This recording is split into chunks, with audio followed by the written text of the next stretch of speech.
Thank you for joining me here. And let's start with your introduction. Let me ask you a specific question. So, Raunak, your role in F1Soft, what do you do? So I work as a product manager there, and we are just like I'm looking into a couple of teams as a product owner.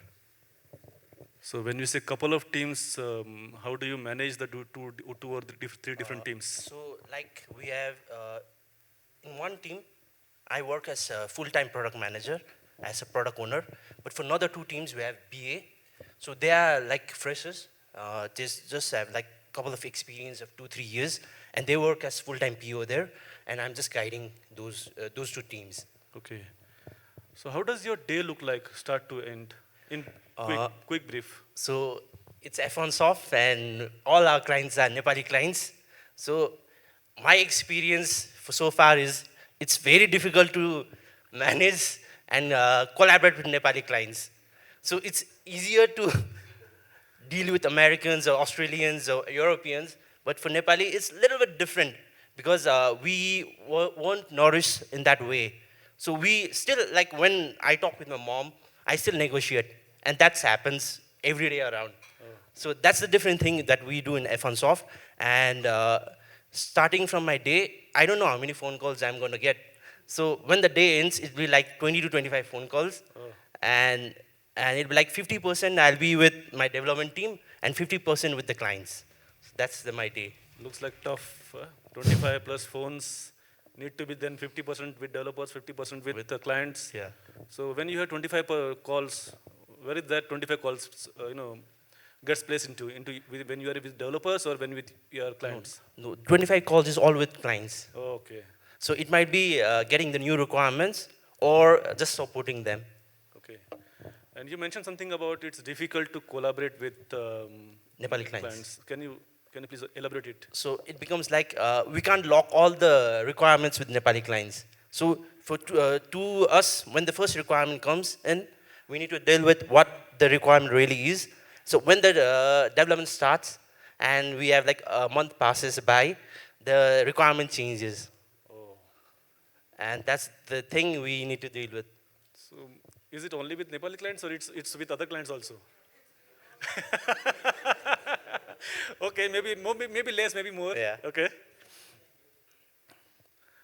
Raunak, my another question, again, I'm having a look at my questions here, is as a product manager or product owner, if we take the term from Scrum Guide, do you put any effort to understand the technology that is underlying your product? So what technology is being used in your product? So do you take care to know about it or it's not required at all? So it's required because Okay. like when the developer works with certain technology, and if we just look into the business part, we never know what the pain is. So the use case cannot be like fully enrolled to the developers. So they might be thinking something else technically, and we might be thinking something else. So there's a gap. So we need to technically know how that feature is going to be done or how it's going to be solved. So we can know at least the pain points. So sometimes when we deal with the clients, I might say 7 days to deliver that thing or a month. But technically, is it really feasible? Or do we need to do something more? So if I'm technically aligned with that, it'll be easy for me and to my development team as well. Oh, so what programming languages do you code in or you know? Oh, no, I basically don't look into the code, but I look at least into the data part and how the API works. Oh, okay. Any favorite tool or report that you used, it is helpful to you? Anything? Jira, I would say Jira, because in Jira, I can do anything. If I need to know the work log, if I need to know any reports, if I need to map the velocity, so everything is done by Jira. I'm not promoting Jira, but there might be another tool as well. But I think that's the best tool we currently have. Okay. Another question is, what do you do? Suppose your team says, we are able to commit 20 story points. Yeah. But since you are an expert yourself, you know that, okay, it will take, this team can do 25 story points. So how do we deal with it? So basically, when we estimate some stories and all, we normally not do on basis of hours. We have like the velocity and we calculate even the complexity as well. So if the team is saying 20, if I need to set 25, then either they must be like the velocity might have been gone up, or if someone else has joined the team. but we hardly do the negotiation part. But in case if my team is saying 20 points, and if they're burning the tickets when we have 2 week sprint, I guess we do the pulling stuff rather than pushing 25 points. So Okay. we basically do that. And I don't know whether it's right or wrong. So you're but not pushing your team. Say, hey, no, you No, take no. 25 points. No, No, no. no. Okay. Any specific Scrum event that is your favorite one? I would Among say retro. retrospective? Yeah. Okay. Why so? Whatever happens in retro stays in retro. Others, I don't know. Okay. So do you really have retro points in your retros? Because many of the teams they have the complaint like we do the retro but we don't get the retro points from the team. So do you face those issues now? No, no. We don't do the retro points. Okay. But what we do is like we do retro of retro. Oh, So generally what happens is like we do retro, we have some action items, but certain action items are never implemented again.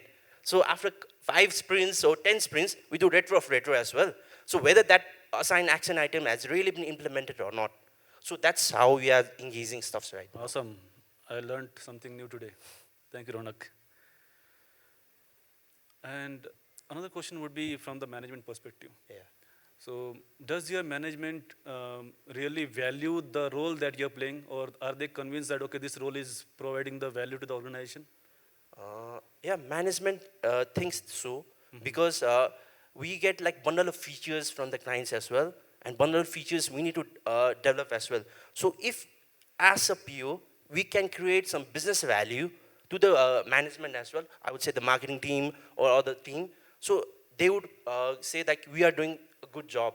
If you're delivering something on time, that will be something an added stuff for us as well. Okay. So that's how our value has been created, I would say. So to summarize, basically, since you are able to provide the business value, Value, yeah. and delivery on time, that's Yeah. why the management looks like it's working. Yeah. And that's why. And plus, another thing is the turnaround. Okay. So if your developers aren't leaving your company and you have balancing that as well, that means you're making a stable team as well.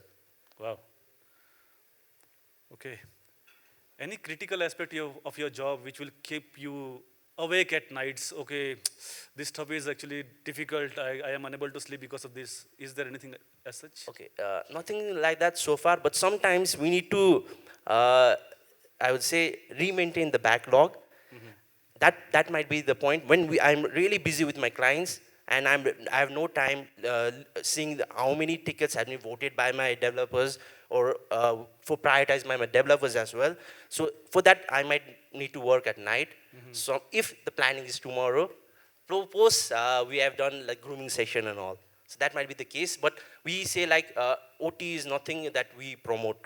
So we say 9 to 6, it's 9 to 6 early. Wow. Do you have vacancies? This was just kidding.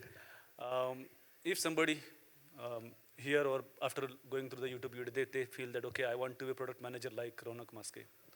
So what is your guidance to them? What should the person do? Okay, so there are two perspectives I would say. One is like if your product can create a business value, your business team is happy, and if you can motivate your development team is happy. So you are the one who is on the seesaw, the one who is balancing your development team and the marketing team. So I would say like if someone is there who wants to do this role, he needs to know how to balance both. Okay. One question anybody from audience want to ask? Only one, quickly. If there is nobody, we will go to the next one. Okay, there. Can mic be not required? Okay, please. Yes, you are. Yeah.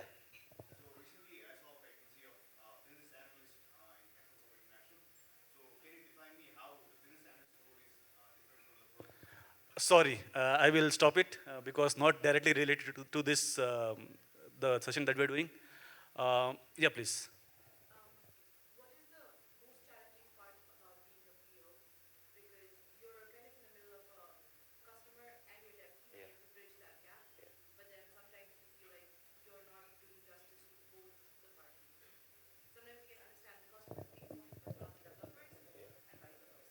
So what's the most challenging part? So I might not get the perfect answer for that, but I would say like the challenge itself is that you need to balance your customer part of side and you need to balance your development team. So you are the one who's balancing both. Sometimes you need to say no to your customer but that needs to have a right reason why you're saying no. So you can't say flat no. So you need to say why it's no. So it's just like not going from here, but it's going from here. So it's no. But sometimes you need to, even it's same with the development team. Why it's a no? Why it's difficult for that thing to do? So that's the thing I would say, balancing stuffs. Thank you. And I think we are good with this first session. Thank you so much, Raunak Maskey. And sorry from my end. Actually, I promised him that I will call him second, but somehow I missed that part and I called you first. Thank you so much. Thank you.